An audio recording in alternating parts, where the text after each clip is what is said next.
Moi aussi remercier Jean-Christophe de nous accueillir ici au Chézy. Remercier Jean pour cette belle idée de réunir tous les membres d'une même famille pour assister à ce débat entre Jean-Paul Huchon et Valérie Pécresse. Et je ne sais pas ce que vous en avez pensé, mais moi je suis absolument rassurée.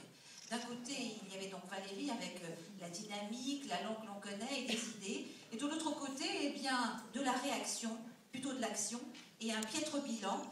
D'ailleurs, Roger l'a évoqué tout à l'heure. Alors moi, je vais revenir sur les transports, puisqu'il y a quelque temps, j'ai lu de la bouche, enfin j'ai lu de ce qu'avait écrit M. Huchon, c'était de dire que dans le RER, il y avait des places vacantes. Eh bien, je crois que M. Huchon n'a pas pris, notamment le RER A, qui va à la Défense, notamment à 8h ou à 18h. Je crois que ce monsieur est bien loin des réalités quotidiennes.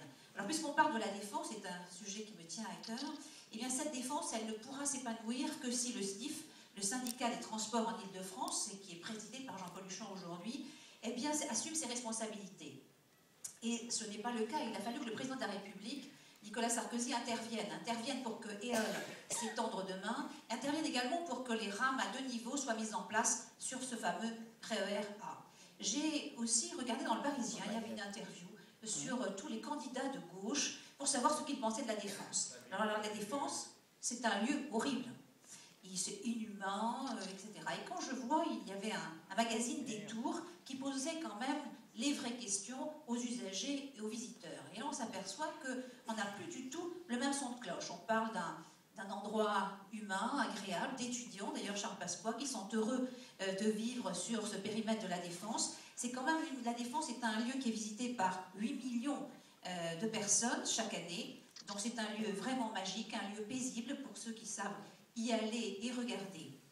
Alors moi, je défendrai corps et âme ce Manhattan en Ile-de-France. Et avec Jean Sarkozy, avec Jacques Ossowski, nous allons, en tout cas en ce qui concerne l'EHPAD, eh bien, poursuivre le plan de renouveau qui a été élaboré par Nicolas Sarkozy en 2006.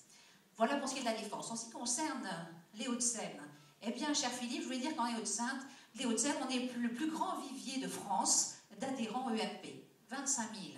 Et ces Hauts-de-Seine, eh ben, elles ont toujours été un endroit privilégié, un endroit qui a toujours été pris par la majorité. Donc il faut que ça continue ainsi. Il faut vraiment que nous nous mobilisons tous, eh bien, dimanche prochain et le dimanche d'après, pour que justement il y ait un grand changement au niveau des Hauts-de-Seine. Alors, je n'ai qu'un regret, c'est que la campagne se termine et de ne plus pouvoir écouter Roger. Merci.